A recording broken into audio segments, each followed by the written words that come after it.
Merci à tous d'être aussi nombreux dimanche matin.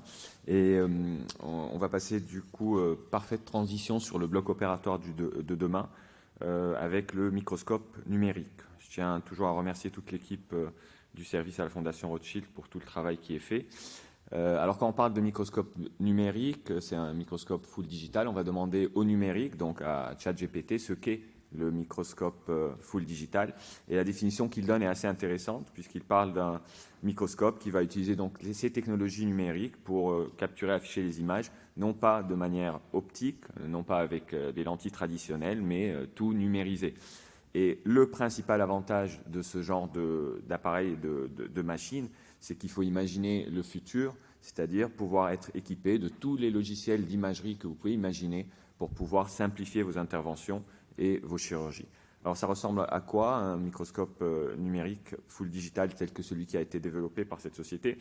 Ce microscope va vous offrir cet écran de 55 pouces qui est, pour ceux qui ont déjà utilisé les microscopes 3D positionnés sur le bas du lit du patient, mais également un écran plus petit qui peut être positionné très proche de vous grâce à ce bras en C et donc qui vous laisse une ouverture lorsque vous faites face au microscope.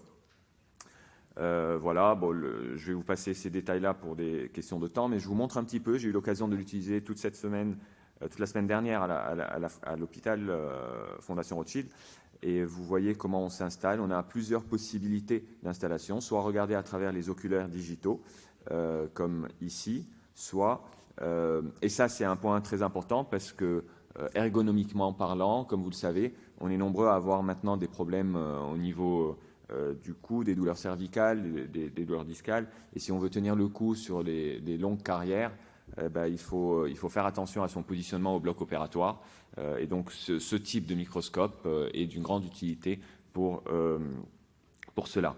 Alors, en plus de l'écran, en plus du binoculaire, vous avez également le moyen d'utiliser le grand écran qui est en face de vous, et donc qui est pratique question ergonomie. Mais l'écran que j'ai préféré pour ma part, ça je vous montre une vue de face, comment ça, quand vous regardez à travers ce bras en C. Mais je vous montre le positionnement que j'ai préféré, c'est avec l'écran plus proche, parce que ça me donnait l'impression de regarder comme à travers un binoculaire, c'est-à-dire à une distance un peu plus habituelle, et avec la netteté et la facilité d'intervention, mais également avec la possibilité d'avoir la profondeur de champ que vous voulez, et puis c'est avec les lunettes 3D que vous voyez opérer ici.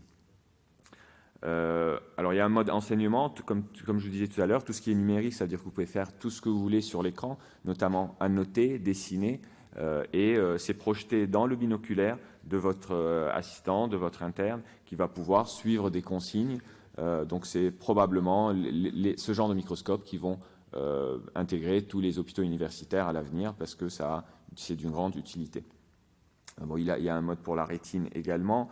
Je vous passe cela pour aller directement sur les chirurgies même et vous montrer ce que ça donne au bloc opératoire. Donc une qualité d'image qui est au moins aussi bonne que la qualité d'image des microscopes classiques. En plus de cela, on peut imaginer que comme c'est numérique, on peut avoir un temps de latence. C'est ce qui était présent dans les premières versions de ce genre de microscope. Là, il n'y a pas du tout de temps de latence. Vous voyez en direct et sans délai ce que vous faites. Vous voyez aussi mon positionnement ici. Donc, j'ai l'écran très rapproché, les lunettes 3D, et donc une position un peu plus ergonomique de mon dos et de mon cou. Bon, je vous passe la chirurgie de cataracte, qui est une chirurgie plutôt classique, rien de particulier, mais vous voyez qu'on a une bonne rétroillumination, qu'on voit bien tout ce qu'il faut voir dans le segment antérieur.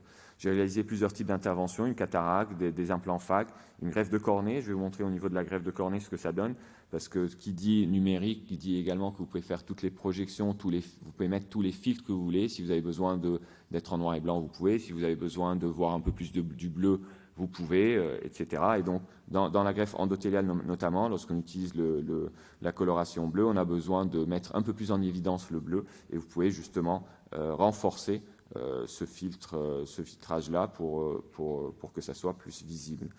Je vais avancer un peu plus rapidement, mais vous voyez que ça, voilà, c'est au niveau de par là.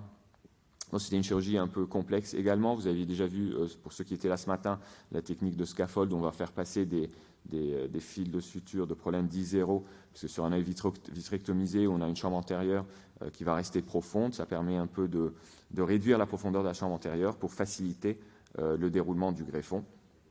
Et là, vous allez voir, dans quelques instants, je vais renforcer à l'aide du filtre la coloration bleue pour mieux, voilà, c'est maintenant pour mieux visualiser ce greffon. Donc s'il est marqué en S, ça permet de également mieux le voir si jamais on est sur des cornées un peu plus opaques. Voilà, et donc là, pour la trépanation, par exemple, on peut mesurer la taille de la trépanation qu'on veut faire, la projeter sur l'image et donc adapter.